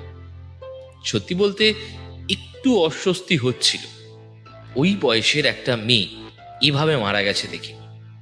তবে পুলিশ এবং আশেপাশের লোকেরা সন্দেহ করছে পাড়ায় কয়েকদিন ধরে যে চোরের উপদ্রব হয়েছে, এসব তাদেরই কাজ।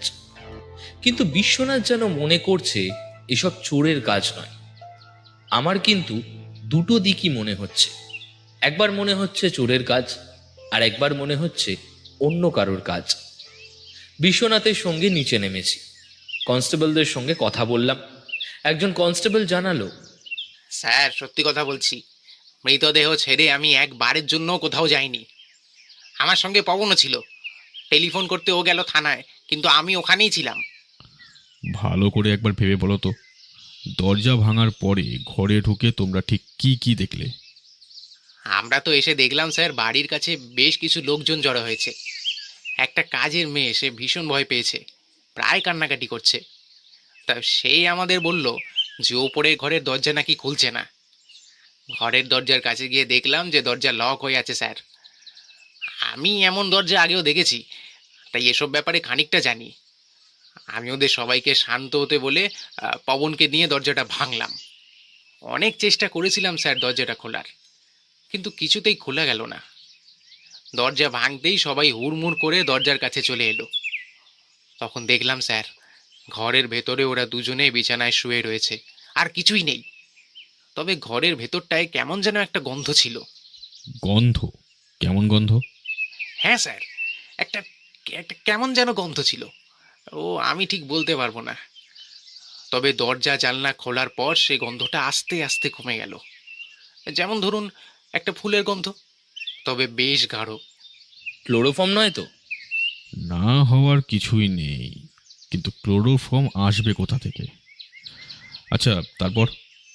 তারপর তো ওই কাজের মেয়েটা তাড়াতাড়ি ঘরের দিকে এগিয়ে যাচ্ছিল, আমি বারণ করলাম। তারপর আমার সঙ্গে ওরা ভেতরে ঢুকলো। বিছানার কাছে এগিয়ে গিয়ে কিন্তু বুঝতে পারলাম যে ওরা আর বেঁচে নেই। কেন? তোমার হঠাৎ এমনটা মনে হলো কেন? হ্যাঁ স্যার, কেন জানি না, তবে মনে হলো। অতক্ষণ ধরে আমরা ঘরের বাইরে ডাকাডাকি করলাম, দরজা ভাঙলাম, এত শব্দ হলো, এত আওয়াজ হলো। যতই গভীর ঘুম হোক স্যার, একবার উঠবে না? বাচ্চা মেয়েটার তো ঘুম ভাঙার কথা, আর না হলে ওই মহিলাটা তো উঠবে। কিন্তু কেউই উঠল না, আর এমনভাবে শুয়ে আছে দেখেই মনে হলো যেন মারা গেছে। তখনই আমি সবাইকে পেছনে সরিয়ে দিলাম স্যার, আর তারপর পবনকে বললাম থানায় একটা ফোন করতে। আর আমি ডেড বডির কাছেই ছিলাম স্যার, কাউকে সামনে আসতেই দিইনি। ঘরের আলমারিটা কি তখন খোলাই ছিল? আর ওই ঘরের জানলাটা তুমি খুলে দিয়েছো বললে, জানলায় ছিটকিনি দেওয়া ছিল? না স্যার, জানলার একটা পাল্লা খুলতে গিয়েই তো বুঝতে পারলাম যে ওই জানলার গারদটা কেউ একটা কেটেছে। জানলার গারদটা স্যার অনেকটা বড়, জানলাটাও বড়। মাঝামাঝি একটা গারদ ভালো করে কাটতে পারলেই সেটা ভেঙে ঘরের ভেতর যেয়ে কেউ ঢুকে আসতে পারে। আর ওই গারদ ভাঙা দেখেই বুঝতে পারলাম যে ঘরের ভেতরে চোর এসেছিল। এদিকে আলমারিটাও খোলা। তার মানে তোমার কথাই ঠিক, ঘরে চোর এসছিল আর তাই ক্লোরোফর্মের ব্যবহার হয়েছিল। কিন্তু ওই একটা গড়াত ভেঙে তারা ভেতরে ঢুকে আসলো, ওটুকু জায়গা দিয়ে ঢুকতে পারলো ওরা? চোরের কাছে অনেক কিছুই থাকতে পারে সৌরভ, তারা অনেক কায়দা জানে। তাছাড়া ওই জানলার বড় গড়াদের ফাঁকা অনেকটাই বেশি, তাই মাঝামাঝি একটা গড়া ছড়ালে যে জায়গা হবে সেটা দিয়ে ভেতরে ঢুকে আসা যাবে। কিন্তু প্রশ্ন হলো, চোর যখন ঘরের ভেতর ঢুকেছে ততক্ষণে কি ওরা মারা গেছে, নাকি চোর চলে যাওয়ার পরে সে কাজটা করেছে? পবনকে ডাকবো স্যার? পবনের সঙ্গে একবার কথা বলবেন? যাও, ওকে নিয়ে এসো। এই কনস্টেবল গিয়ে আর একজন কনস্টেবলকে ডেকে নিয়ে এলো, মানে পবনকে ডেকে নিয়ে এলো। মিস্টার রায় কাজ বেশ ভালোই করেন। তিনি এর মধ্যেই বেশ কিছু পুলিশ নিয়ে এসছেন। তারা গেটের বাইরে সবাইকে আটকাচ্ছে। বাড়ির ভেতরে দুজন কনস্টেবল ছিল, তাদের মধ্যে একজনকে এই কনস্টেবল ডেকে নিয়ে এলো। সে এসে বিশ্বনাথ আর আমার দিকে একবার তাকিয়ে সেলাম ঠুকলো। আসলে রায়বাবুর সঙ্গে বিশ্বনাথ যে কাজ করছে তা তো আর আজকের নয়, প্রায় বছর দুয়েক হতে চলল। অনেকেই বিশ্বনাথকে চেনে। কনস্টেবল হাসি মুখে বলল, স্যার, আমি মৃতদেহ দেখার পরেই টেলিফোন করতে চলে গিয়েছিলাম। তারপর এসে দেখলাম সবাই বাইরে রয়েছে, আমরাই ভেতরে ছিলাম। ঘরের ভেতর কাউকে ঢুকতে দিইনি স্যার, যতক্ষণ না। বিশ্বনাথ হাসল, তারপর বলল, তুমি জানো তাই না আমি কখন কি জিজ্ঞাসা করব? আচ্ছা, সেসব কথা না হয় থাক, আমায় একটা কথা ভালো করে বলো তো, ওই যে জানলার গড়াত ভাঙা ছিল সেখান থেকে একজন ভেতরে ঢুকে আসতে পারে বলে তোমার মনে হয়? যদি চেহারায় একটু রোগা হয় তাহলে আরামসে ঢুকে আসতে পারবে স্যার। তেমন হলে আমি আপনাকে দেখিয়ে দেব, আর কিভাবে ঢুকতে হয় সেটাও দেখিয়ে দেব। আরে ওটা তো দোতলার ঘর, নিচের দিকে একতলার জানলার ওপরে কার্নিশ রয়েছে না? সেই কার্নিশের ওপরে উঠলেই তো উপরে ওঠা যায়। কিন্তু কনস্টেবল কথাটা বলতে বলতে হঠাৎ চুপ করতে আমি একটু অবাক হলাম। আবার সে বলল, তার জন্য তো ঘরের ছিটকানিটা খোলা থাকতে হবে, না হলে যতই গড়াত কাটুক না কেন পাল্লা বন্ধ থাকলে ঘরের ভেতরে ঢুকবে কি করে? সে না হয় খোলা যাবে, কিন্তু এখনো একটা সমস্যা থেকে যাচ্ছে, চোর বিষ দিয়ে খুন করতে যাবে কেন? বুঝতে পারছিলাম ওই বিষক্রিয়ার ব্যাপারটা কোনোভাবেই বিশ্বনাথ মেনে নিতে পারছে না। রায়বাবু আর বাকি দু একজনের সঙ্গে কথাবার্তা বলে আমরা বেরিয়ে আসতে যাব, এমন সময় পুলিশের জিম্মায় থাকা মালিনীকে দেখা গেল। আমরা দুজন এগিয়ে যেতেই মালিনী হাউমাউ করে কেঁদে উঠল। সে বলল, আমি গরিব মানুষ বাবু, এই বাড়িতে কাজ করে 2 টাকা পেতাম, কিন্তু এসব কিছুর মধ্যে আমি নেই। আমি কিছু জানি না বাবু, দেখুন না আমায় ধরে রাখছে, শুধু শুধু আমায় এভাবে ওরা ধরে রেখেছে। তোমায় ধরে রেখেছে বাড়ির ব্যাপারে আর মিসেস সরকারের ব্যাপারে খোঁজ খবর নেওয়ার জন্য, তোমায় অপরাধী হিসেবে ধরে রাখেনি। তোমার কোনো ভয় নেই, যদি তুমি কিছু করে না থাকো তাহলে তোমার কোনো ক্ষতি হবে না। আচ্ছা, আমায় একটা কথা বলো তো, তুমি এই বাড়িতে কতক্ষণ থাকো? মালিনী বেশ জোরেই কান্না জুড়েছিল। এবার বিশ্বনাথের কথায় কান্নার শব্দ কমে এলো। সে বলল, আমি সকালে আসি, অনেক সকালে, তারপর দুপুরে চলে যাই, আবার বিকেলে এসে সন্ধে পর্যন্ত থাকি। কাল বিকেলে যখন তুমি এসেছিলে তখন সব কিছু কি স্বাভাবিক ছিল? কোনো কিছু অন্যরকম লক্ষ্য করেছিলে? না, সব কিছু তো আগের মতোই ছিল, কিন্তু তখন কি আর জানতাম বৌদিমণি এভাবে তার মেয়েটাকে মেরে ফেলবে? এতক্ষণ পরে মালিনীর কথায় একটা অদ্ভুত সম্ভাবনা আমাদের মাথায় এলো। তাহলে কি গোটা ঘটনাটা আত্মহত্যা? কি বললে? তোমার মনে হচ্ছে তোমার বৌদিমণি মানে মিসেস সরকার আত্মহত্যা করেছে? কিন্তু এমনটা মনে হচ্ছে কেন?